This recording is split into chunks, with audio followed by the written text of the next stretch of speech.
다시 한 번 더 아멘으로 화답해 보겠습니다. 할렐루야. 아멘. 네. 오늘은 제가 설교를 하게 됐습니다. 그래서 오늘은 본문은 예레미야 14장 13절에서부터 18절 말씀입니다. 네. 예레미야 14장 13절부터 18절까지입니다. 한 절씩 교독하도록 하겠습니다. 이에 내가 말하되 슬프도소이다. 주 여호와여 보시옵소서. 선지자들이 그들에게 이르기를 너희가 칼을 보지 아니하겠고 기근은 너희에게 이르지 아니할 것이라. 내가 이곳에서 너희에게 확실한 평강을 주리라 하나이다. 이르시되 선지자들이 내 이름으로 거짓을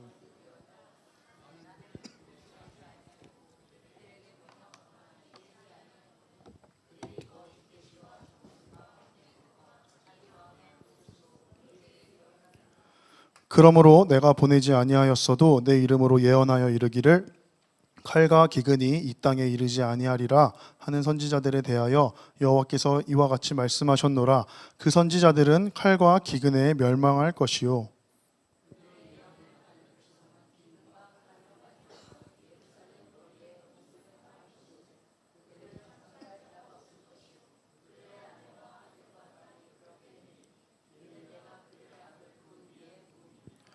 너는 이 말로 그들에게 이르라. 내 눈이 밤낮으로 그치지 아니하고 눈물을 흘리리니 이는 처녀딸 내 백성이 큰 파멸 중한 상처로 말미암아 망함이라. 내가 들에 나간즉 칼에 죽은 자요 내가 성읍에 들어간즉 기근으로 병든 자며 선지자나 제사장이나 알지 못하는 땅으로 두루 다니도다. 아멘. 네, 오늘은 예레미야 말씀을 가지고 좀 살펴보려고 합니다. 먼저 우리 예레미야는 다 아시죠? 모르시나요 혹시?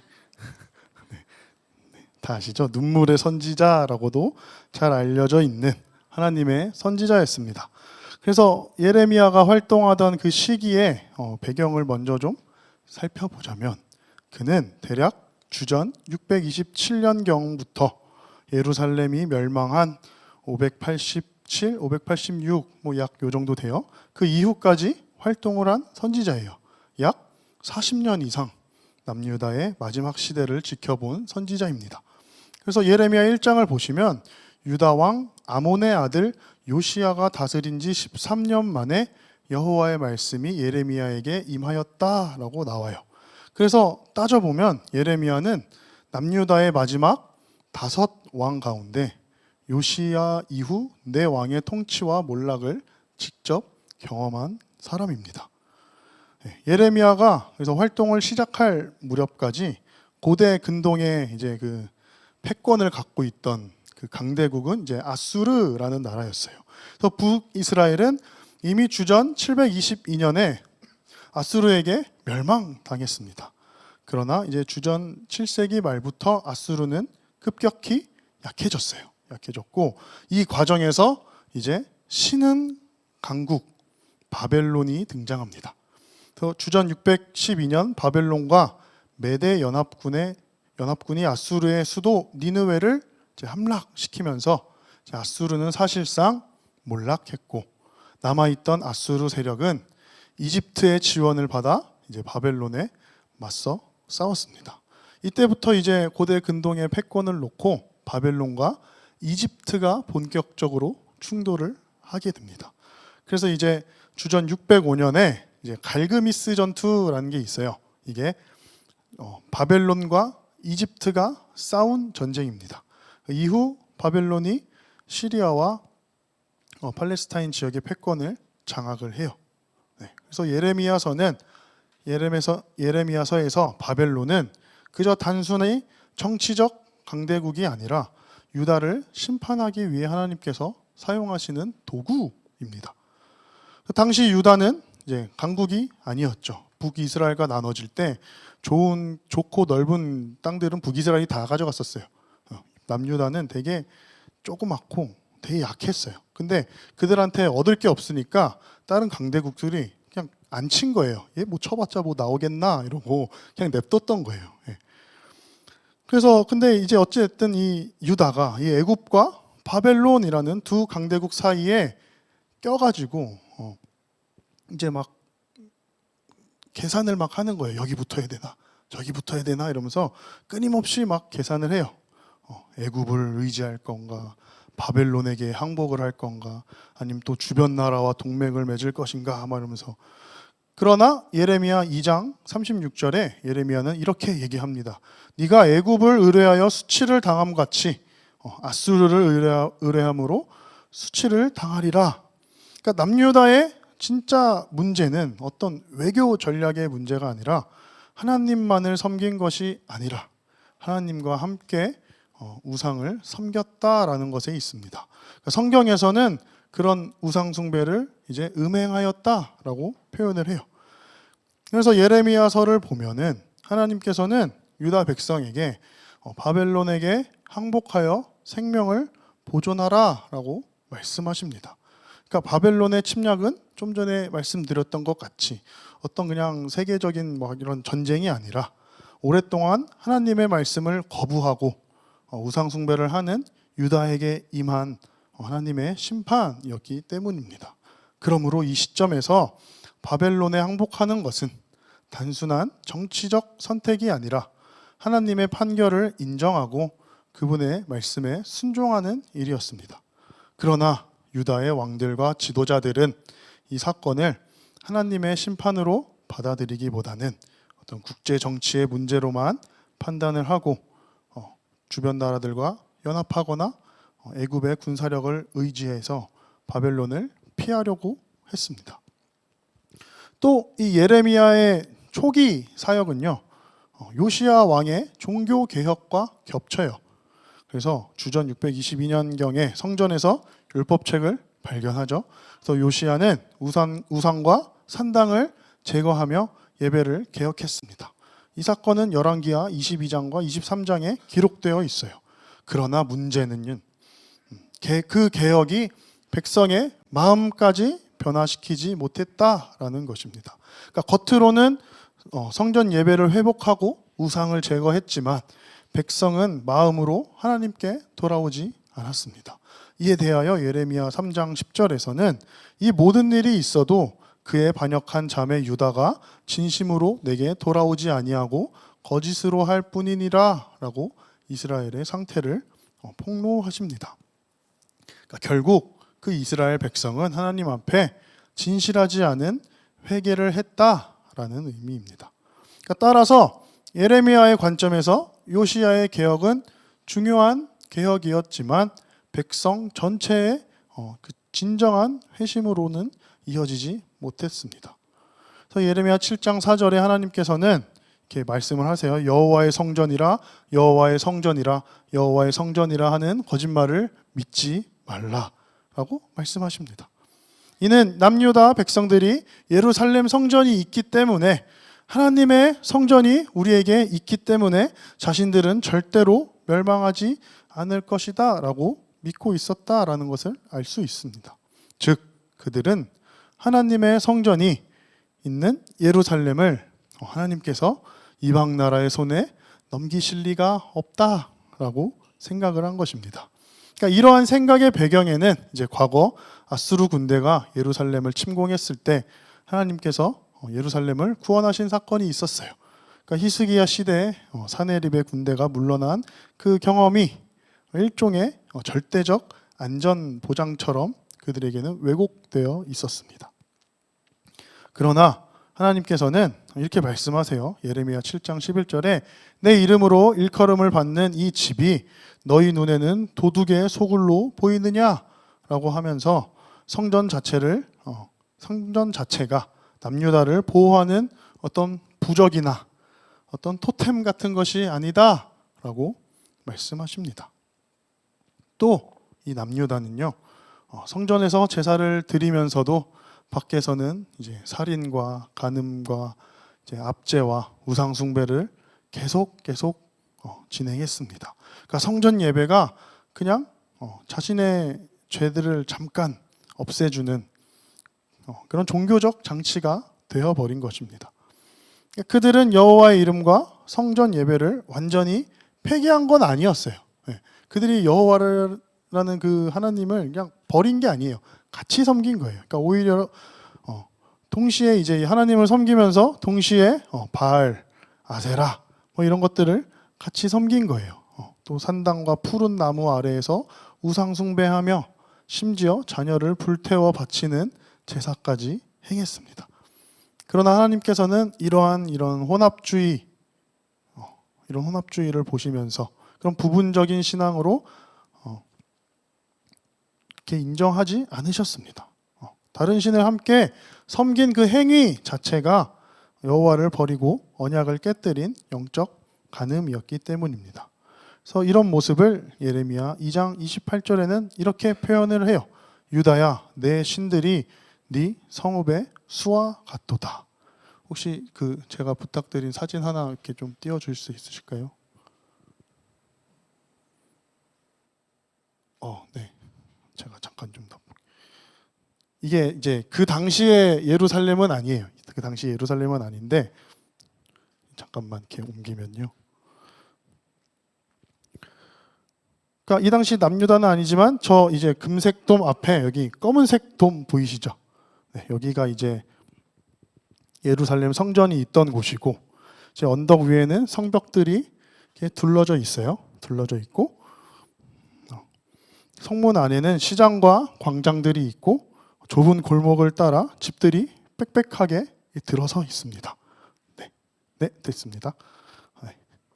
그러나 그 이제 성읍 주변에 높은 언덕과 푸른 나무 아래에는 산당과 제단이 세워져 있었고 거리 곳곳에서는 바알에게 이제 막 향을 피우고 집 안에는 작은 신상과 제의 물품이 놓여져 있었으며 지붕에서는 해와 달과 별들에게 분향을 했습니다. 그러니까 예루살렘에는 여호와의 성전이 우뚝 서 있었지만 그 성전 주변과 성읍의 거리에는 다른 신들을 위한 제단들이 가득했습니다. 그래서 하나님께서는 유다야, 네 신들이 네 성읍의 수와 같도다. 네, 이거는 그냥 뭐 소수만 좀 이렇게 몰래 한 게 아니라 그냥 아까 빽빽하게 집들이 있었죠. 그 전부가 이제 다 우상 숭배를 하고 있었다라는 의미가 됩니다. 특히 이제 흰놈의 아들 골짜기에서 자녀를 불살라 제물로 바치는 행위가 있었다라고 아까도 말씀드렸죠. 그래서 이거에 대해서 또 하나님께서는 예레미야 7장 31절에 이렇게 말씀하세요. 자기 아들들과 딸들을 불에 살랐나니 내가 명령하지 아니하였고 내 마음에 생각하지도 아니한 일이니라. 그래서 남유다의 죄는 단순히 종교를 버린 어떤 무신론이 아니라 함께 우상과 함께 하나님을 섬겼다. 그렇게 할 수 있다라고 생각한 그런 신앙이었습니다.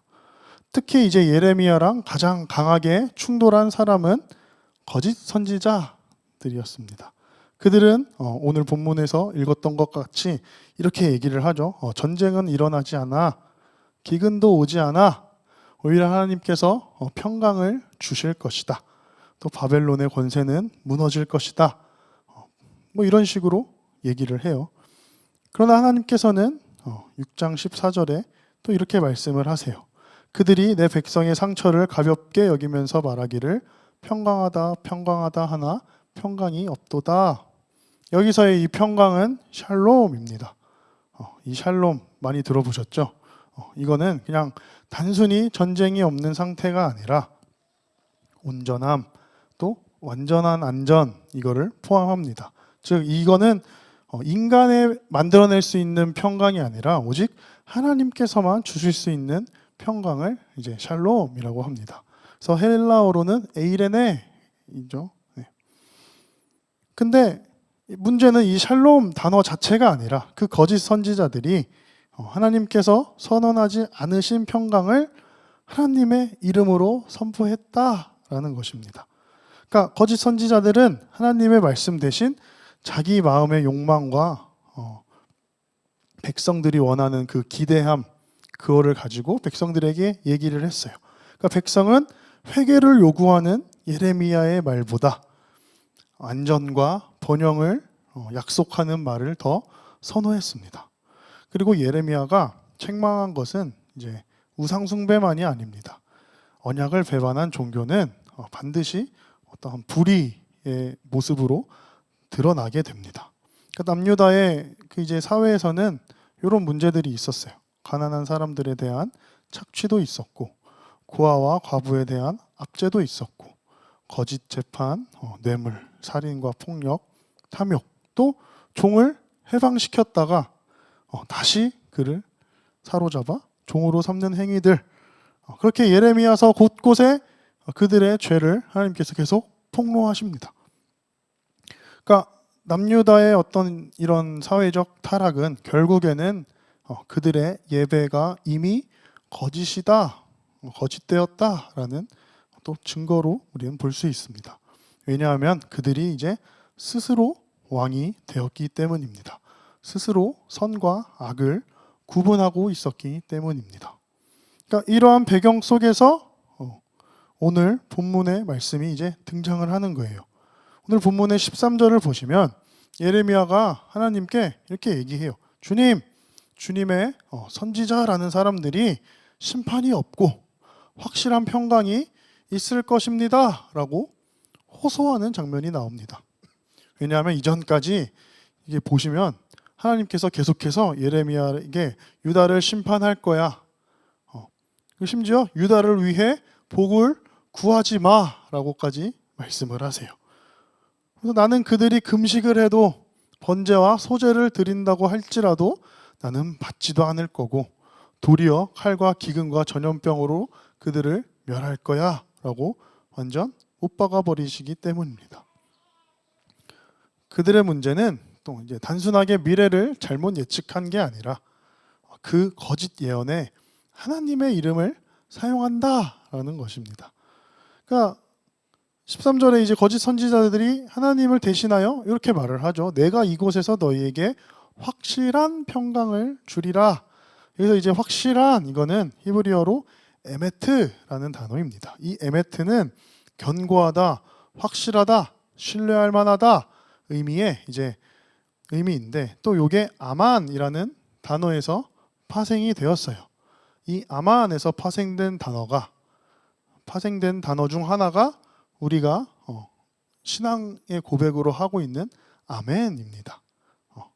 그러니까 그 거짓 선지자들이 아주 확고한 평강이 너희에게 있을 거야 라고 얘기를 하는 겁니다. 따라서 그러니까 거짓 선지자들은 약간 누가 봐도 저거 사이비인데?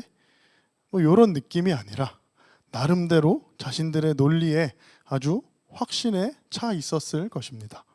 그렇게 하나님께서 말씀하신 그대로가 아니라 자신의 기준으로 이걸 판단하고 비틀어 버리는 것입니다. 또 많은 이제 우리 기독교인들이 착각하는 것 중 하나가 바로 이거입니다. 내가 생각한 하나님의 그 성품을 내가 생각하는 정의에 대입해서 하나님께서는 이런 분이시니 반드시 이렇게 하실 것이다 라는 것입니다. 그렇게 예레미야가 그들의 거짓을 얘기하면서 호소해요. 그 호소에 하나님께서는 세 가지 동사로 그들을 부정하십니다. 나는 그들을 보내지 아니하였고, 명령하지 아니하였고, 말하지 아니하였다. 이 구절을 이제 히브리어로 봐도 반복적인 구조로 나타납니다. 반복은 강조입니다. 더 반복되고 강조되는 말은 불안하게 하죠. 즉 이제 거짓 선지자의 가장 본질적인 특징은 단순히 내용이 틀렸다는 것이 아니라 하나님께서 말씀하지 않으셨는데도 하나님께서 말씀하셨어라고 하는 것입니다.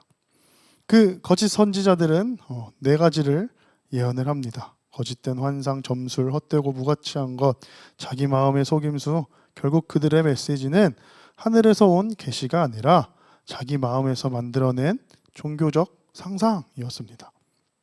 여러분, 이 당시에도 거짓 선지자들이 이렇게 넘쳐났음을 우리는 성경을 통해 알 수 있습니다. 또한 신약의 이제 서신서들을 막 보시면요, 정말 많은 분량을 차지하는 내용 중 하나가 거짓 선지자를 조심해라 라는 얘기입니다. 심지어 요한계시록에도 끊임없이 등장하는 것이 바로 이 거짓 선지자입니다. 또 그들은 자신에게 유익이 되는 말, 또 사람들이 선호하는 말을 합니다. 그런데 이 사람들은 너무 잘 드러나요. 이렇게 대놓고 얘기하는 사람들은 너무 잘 드러나요. 우리가 알고 있는 이제 흔한 이제 사이비 교주들이 약간 이런 부류죠. 자기의 어떤 재물과 어떤 욕망을 채우기 위해 너무 말도 안 되는 그런 것들을 얘기를 합니다. 하지만 교묘하게 섞여 있거나 그 말하는 본인도 자신이 굳게 믿고 있는 그런 신념으로 말하고 있는 그 비진리는 오늘날 정통교단이라는 이름 아래에 아무렇지 않게 퍼지고 있습니다. 특히나 지금도 보시면 현 대한민국의 상황이 복음을 잃은 한국교회, 이 나라에 대한 하나님의 심판으로도 보여집니다. 불의가 넘쳐나죠. 좀 전에 이제 사회적 불의에 대해 나눴던 것들이 그대로 다 일어나고 있습니다. 또 여러 교회 예배를 보시면 회개와 심판, 하나님의 공의에 대한 말은 거의 없습니다. 하나도 없어요. 그저 여전히 우리의 안녕과 잘됨, 잠깐의 그 싸구려 위로와 공감, 또 거짓된 평강을 예수의 이름으로 남발하고 있습니다. 진리가 사람을 붙드는 것이 아니라 감정과 경험이 사람을 붙들기 시작하면 또 자연스럽게 말씀보다는 어떤 퍼포먼스 같은 것들이 앞서게 됩니다. 우리가 잘 아는 힐송이라는 팀이 있습니다. 힐송이라는 호주에 되게 엄청나게 큰 교회가 있어요. 또 되게 오래 이 찬양의 어떤 문화를 이끌어온 교회이자 팀입니다. 이게 이제 한 15년도 넘은 일이긴 한데 그 힐송의 힐러라는 노래가 있어요. 힐러. 처음에 그 노래가 발매되었을 때 이 막 그들도 영상을 찍잖아요. 영상에 그 힐러라는 노래를 인도하는 찬양 인도자가 막 코에 그 호흡기 같은 걸 막 이렇게 꽂고 나와요. 꽂고 나와서 막 그러고 노래를 불러요. 막 나는 믿습니다. 주님이 나의 치료자 되심을 믿습니다. 이러면서 막 노래를 불러요. 사람들이 막 감동을 하죠. 막 본인이 막 암 환자라고 얘기하면서 막 그렇게 노래를 부릅니다. 저도 처음에는 와 이러면서 봤어요. 심지어 노래도 굉장히 좋아요. 그래서 막 이거를 한 곡 반복으로도 계속 듣고 막 그랬는데 나중에 그게 거짓임이 밝혀졌어요. 그는 암 환자가 아니었고 그저 그게 퍼포먼스였던 거예요.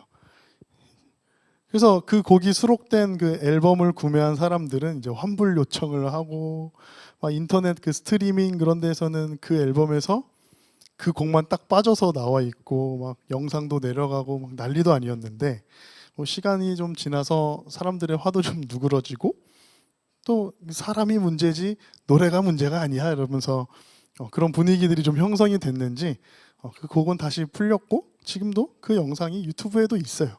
네. 그러니까 이 예수 그리스도의 그 은혜와 인간의 타락과 그 전적인 무능함과 하나님의 주권에 대한 그 명확한 복음의 메시지가 없으니까 사람을 만족시키기 위한 퍼포먼스만 늘어난다라는 것입니다. 진리가 아닌 그런 보여지는 것으로 사람들의 마음을 움직이려 한다라는 것입니다. 물론 그 퍼포먼스 자체가 문제는 아니에요.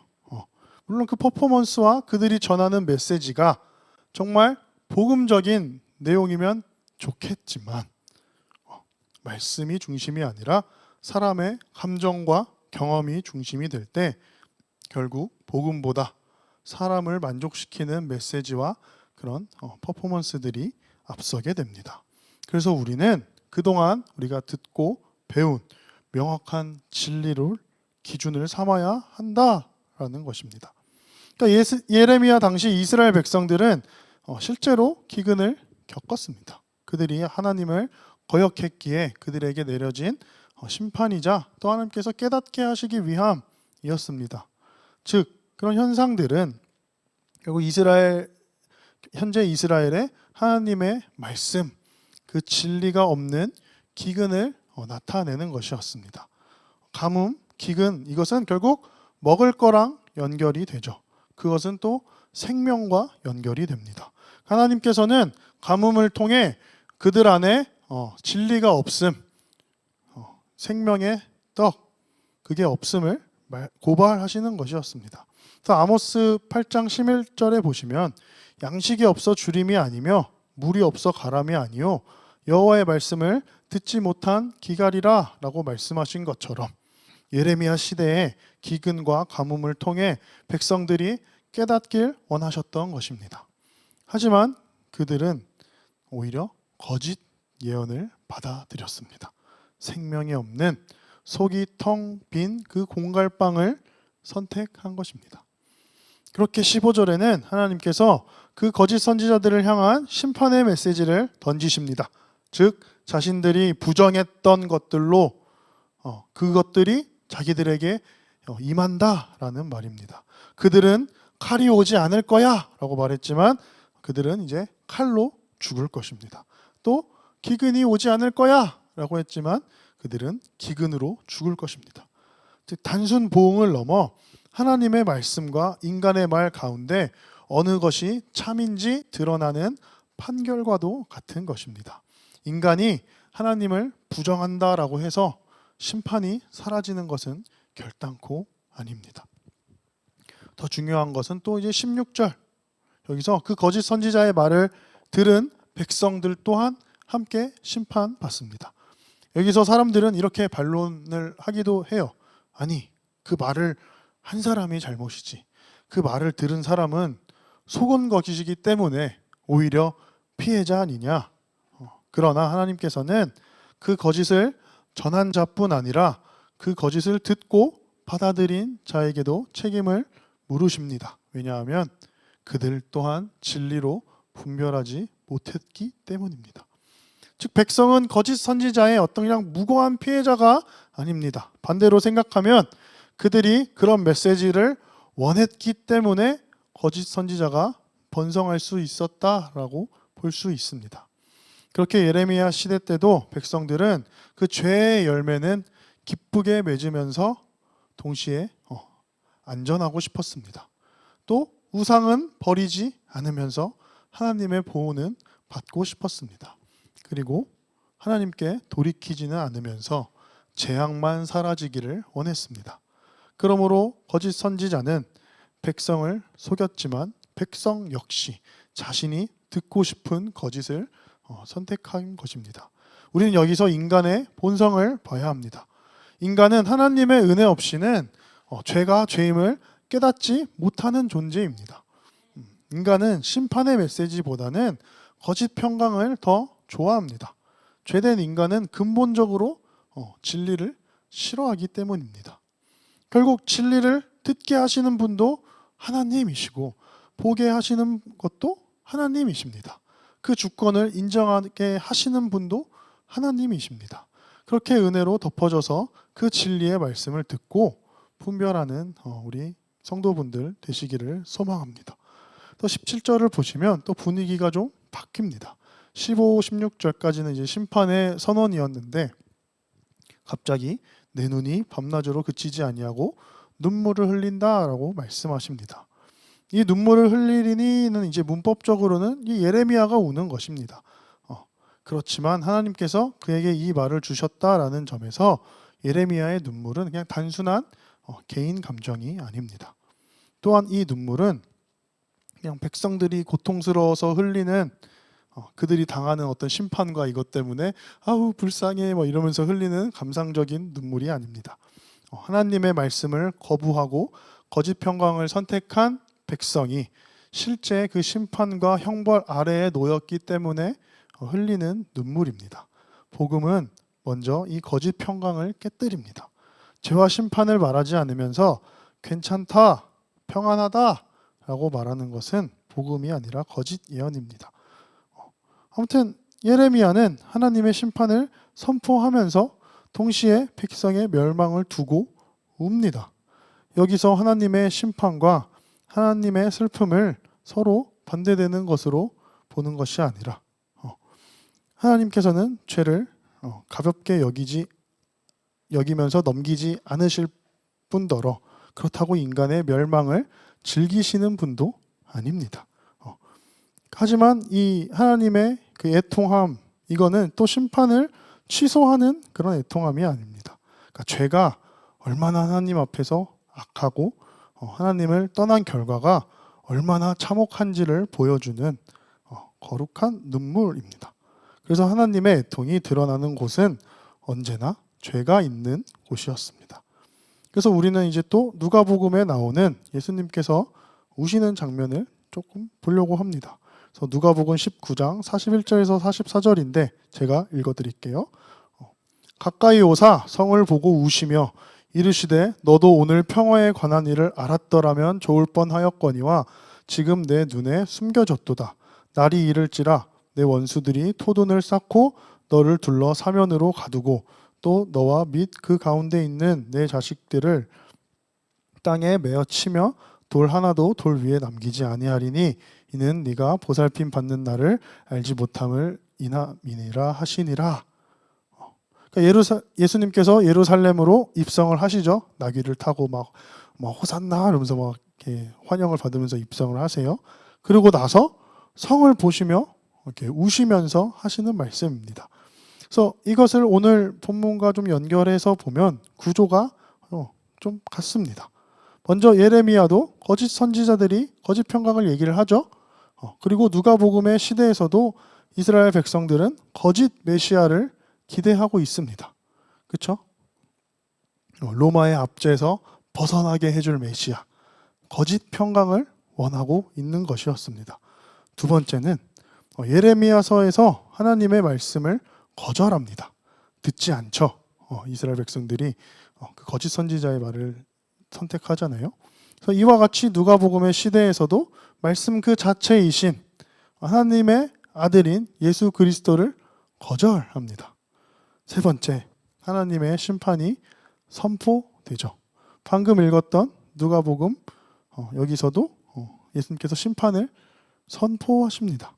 마지막으로 예레미야와 누가복음의 심판은 모두 그대로 진행이 됩니다. 그래서 예레미야는 죄로 인해 언약 백성에게 반드시 심판이 임할 것을 선포하며 눈물을 흘렸습니다. 또 수백 년 후 예수님께서도 예루살렘을 바라보시며 우셨습니다. 그리고 그들이 하나님의 뜻을 알지 못했기 때문에 그 예수 그리스도를 알아보지 못하고 여전히 그 죄악 가운데 있었기 때문에 예루살렘이 무너질 것을 선언하셨습니다. 실제로 예수님의 그 말씀대로 역사 가운데 예루살렘은 완전히 무너졌죠. AD 70년에 로마에 의해 예루살렘이 무너짐으로 그대로 성취되었습니다. 이 심판은 하나님께서 그리스도를 통하여 자기 백성을 찾아오셨음에도 불구하고 그분을 믿지 않고 패척한 언약 백성에게 임한 또 공의로운 심판이었습니다. 그러나 예수님께서는 그 심판을 선언하는 데서 끝나지 않으셨고 예루살렘은 자기 죄대로 하나님의 공의로운 심판을 받았지만 예수님은 자기 죄 때문이 아니라 자기 백성의 죄에 대한 하나님의 심판을 십자가에서 친히 담당하셨습니다. 예레미야가 하나님의 심판과 애통을 선포하였다면 예수님은 하나님의 애통을 친히 드러내실 뿐 아니라 자기 백성의 죄에 대한 하나님의 심판을 십자가에서 담당하심으로 참된 평강을 이루셨습니다. 예레미야가 바라본 그 하나님의 애통은 그리스도의 십자가에서 완성이 됩니다. 그곳에서 하나님의 공의는 죄를 심판하심으로 온전히 이루어졌고 하나님의 은혜는 죄인을 구원하심으로 충만히 나타났습니다. 그래서 이어서 처녀딸 내 백성, 이것은 무죄하다라는 뜻이 아닙니다. 히브리어 표현은 베툴라트 바트 암미에서 내 백성의 처녀딸인데 이 표현은 유다가 죄 없이 순결하다라는 의미가 아니라 예루살렘과 유다를 하나님의 소유이며 사랑받는 딸처럼 표현하는 어떤 언약적 언어입니다. 즉 심판받는 대상은 하나님과 아무 관계가 없는 이방인이 아니라 하나님의 백성이라고 불리면서도 하나님을 버린 언약 백성입니다. 그들은 하나님의 백성이라는 명칭을 가지고 있었지만 그 명칭이 심판을 피하게 해주지는 못했습니다. 오히려 하나님의 말씀을 받은 백성이 하나님을 거역했기 때문에 그 심판은 더욱 분명했습니다. 이 파멸, 이거에 사용된 단어는 쉐베르라는 단어인데 깨짐, 붕괴, 파쇄라는 뜻입니다. 그러니까 상처, 요거는 타격을 받아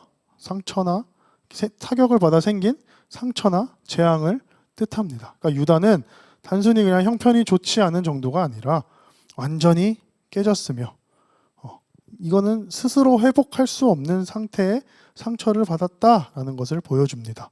그러니까 예를 들면 이제 선한 사마리아인 비유에 나오는 강도 만난 자와 같은 상태가 되었다라는 것입니다. 그러니까 이것은 인간이 스스로 회복할 수 있다는 가능성을 말하지 않습니다. 유다의 외적인 기근과 전쟁은 그들의 이제 이런 내적인 상태를 드러내는 것입니다. 이것이 바로 타락으로 인한 인간의 전적인 무능함을 말해주는 것입니다. 그래서 그들은 하나님을 떠났고 생명의 근원에서 끊어졌으며 스스로 구원할 수 없는 상태였습니다. 이것이 복음이 출발하는 자리입니다. 그들의 죄 때문에 너희가 상처를 받았고 그 상처는 너희가 스스로 회복할 수 없는 상처야. 너희가 바로 그런 상태야. 이거를 깨닫게 되는 게 바로 복음의 출발입니다. 그러니까 복음은 인간에게 가능성이 있다라고 말하는 것이 아니라 인간 안에는 구원의 가능성이 없음을 폭로하고 밝히는 것입니다. 17절이 그 선언이라면 18절은 그 결과의 현장을 보여주고 있어요. 들로 나가도 칼에 죽은 자들 뿐이고 성 안으로 들어가도 기근으로 병들어 죽어가는 자들 뿐입니다. 밖에도 생명이 없고 안에도 생명이 없습니다. 심지어 백성을 하나님께 인도해야 할 선지자와 제사장들마저 길을 잃고 떠돌고 있어요. 이것은 죄가 가져온 결과이며 인간 스스로는 어디에서도 생명을 찾을 수 없는 시체와 같은 상태를 보여줍니다. 그렇기 때문에 인간에게 필요한 것은 더 나은 종교나 더 나은 지도자가 아니라 죄와 사망을 이기실 메시아 예수 그리스도였습니다. 그렇게 오늘 본문 이 예레미야서 14장의 말씀은요, 예수 그리스도께서 반드시 오셔야 한다라는 것을 우리에게 보여주고 있습니다.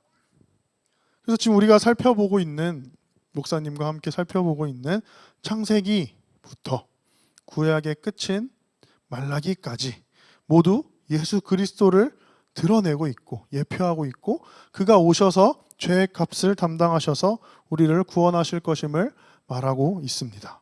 그리고 마침내 예수 그리스도께서 성육신 하셔서 이 땅에 오셨고 십자가에서 그 일들을 다 이루셨습니다. 그리고 부활하셔서 하나님 우편에 앉아 계십니다. 또한 다시 오시겠다라고 약속하셨습니다. 그리고 올라가시면서 약속하신 보혜사 성령님을 보내셔서 지금까지 계속 일하고 계십니다. 우리는 주께서 언제 오시는지 알지 못합니다. 또 알 필요도 없습니다. 우리는 오시겠다라고 하신 그 약속을 믿고 오늘을 살아가면 되는 것입니다. 그리고 그 오늘을 살 때 또 함께 그 복음을 전하게 되는 것입니다. 근데 어렵죠. 정말 어렵습니다. 저 역시 한때는 거짓을 보면은 반드시 논쟁에서 바로 잡아야 한다라고 생각을 했어요. 특히 이 복음을 딱 깨닫게 된 그 초기에는 완전히 막 열사처럼 막 불타오르는, 그거 아닌데 그러면서 막 근데 결국 깨닫게 된 거는 사람은 설득하는 것이 아니라 진리를 듣게 하시는 분도 하나님이구나라는 것을 깨닫게 됐어요. 결국 이 설득을 한다고 설득이 되지 않아요. 이건 정말 하나님의 일이구나라는 것을 뼈저리게 깨닫게 되었습니다. 그래서 막 그 SNS 보면은 이렇게 많은 사람들이 막 설교 동영상을 뭐 올리잖아요. 근데 이제 딱 들어봐도 이 사람 사자구나. 이렇게 해서 참다 한 번은 이제 막 댓글도 달았어요. 그 사람의 말하는 걸 막 들으면서 막 반박을 하면서 이게 이런데 성경적으로 이러해서 이게 이런데 이게 맞습니까? 막 하는데 결국에는 이제 뭐 차단 엔딩도 당하고 오히려 이제 그분들이 자신의 그 논리로 이제 장착해서 막 하더라고요. 그래서 이거 안 되는구나 이렇게 깨닫기도 하고 그래서 그래서 지금은 이제 사람과 이제 싸우기보다는 하나님께서 말씀으로 깨닫게 하시기를 그냥 기도하게 되었습니다. 또 이제 신앙 생활을 이제 이렇게 하는 동안 또 막 이 진리를 깨닫지 못하고 했던 일들이 또 후회도 되죠. 저도 이걸 안지 그렇게 오래되지는 않았어요. 저도 모태 신앙이고 막 집안도 막 다 기독교 집안이고 해서 항상 요 노출이 되어 있었어요. 노출이 되어 있었지만 제가 생활하는 이 모든 그 시간이 막 부정당하는 막 그런 경험도 하고 또 한편으로는 후회도 되면서 부끄럽기도 막 한 거예요. 왜냐하면은 제가 이제 예전에 막 교회 학교 교사 막 하면서 가르치던 이런 제자들을 만날 기회가 되면 막 다시 알려주고 싶다 막 이런 막 생각도 막 들고 하는데 또 막 되게 미안하고 막 내가 그때 막 이상한 얘기 해가지고 쟤는 어떻게 될까 뭐 이런 생각. 근데 또 깨닫게 하신 것은 그것 또한 과정이었구나였습니다. 그래서 또 그들도 하나님의 택하심을 입은 자들이라면 또 하나님의 가장 완벽한 타이밍에 이 복음을 듣게 하실 것이고 또 깨닫게 하셔서 구원하시겠구나라는 게 이제 깨닫게 되면서 그냥 저는 그래 나를 깨닫게 하신 주님께 감사합니다. 그냥 이렇게 되는 경우도 있었어요. 그래서 우리는 깨닫게 하신 그 은혜에 이제 우리는 집중해서 이제는 다른 복음을 전하지 않는 것이 중요합니다. 그렇게 앞으로 만나게 하실 사람들에게 또 성령께서 전하게 하시면 거침없이 담대하게 복음을 전하면 되는 것입니다. 그래서 이제 말씀을 좀 정리를 하겠습니다. 그러니까 예레미야 시대와 지금 우리의 시대는 크게 다르지 않다라고 저는 생각합니다. 사람들은 여전히 하나님의 말씀이 아니라 하나님의 그 회개의 말씀, 우리가 죄인됨에 폭로하는 그 말씀이 아니라 자신이 듣고 싶은 평강을 찾습니다. 여전히 죄는 죄가 아니다라고 얘기를 하고 심판은 없다, 심지어 천국과 지옥도 없다라고 얘기하고 또 인간 안에 가능성이 있다라고 말합니다. 그러나 하나님의 말씀은 결코 변하지 않습니다. 죄는 반드시 심판을 받습니다. 그리고 그 심판은 이미 예루살렘의 역사 속에서도 계속해서 드러나고 있어요. 하지만 복음은 또 그냥 심판에서 끝나지 않습니다. 하나님께서는 자신이 택한 그 백성을 버리지 않으셨습니다. 죄에 대한 하나님의 공의로운 심판을 자기 아들 예수 그리스도께 담당하게 하셨습니다. 그러니까 예레미야가 바라본 그 하나님의 눈물은 아까에도 얘기했듯이 십자가에서 완성이 되었습니다. 그러니까 하나님의 공의는 십자가를 통하여 가장 완전하게 드러났습니다. 그러니까 그리스도께서 친히 심판을 담당하셨기에 우리는 참된 평화를 얻게 되었습니다. 거짓 평강은 언제나 인간에게서 시작되지만 참된 평강은 언제나 십자가에서 시작됩니다. 그러니까 그리스도께서는 죄에 대한 하나님의 심판을 친히 담당하심으로 우리의 참된 평화가 되셨습니다. 그러므로 우리에게 필요한 것은 거짓 평강이 아닙니다. 죄를 가볍게 여기는 위로도 아닙니다. 인간의 가능성을 말하는 어떤 희망도 아닙니다. 오직 죄를 드러내시는 하나님의 말씀과 그 죄를 대신 담당하신 예수 그리스도의 그 복음입니다. 하나님께서는 오늘도 그 복음을 통하여 자기 백성을 부르시고 또 성령으로 깨닫게 하시며 정말 참된 평강, 예수 그리스도 안으로 우리를 인도하십니다. 그러므로 우리의 소망은 우리의 결단이나 우리의 신실함이 아니라 끝까지 자기 백성을 붙드시는 예수 그리스도이십니다. 그 은혜를 붙들며 오늘도 그리스도만 바라보는 저와 여러분 되시기를 소망합니다.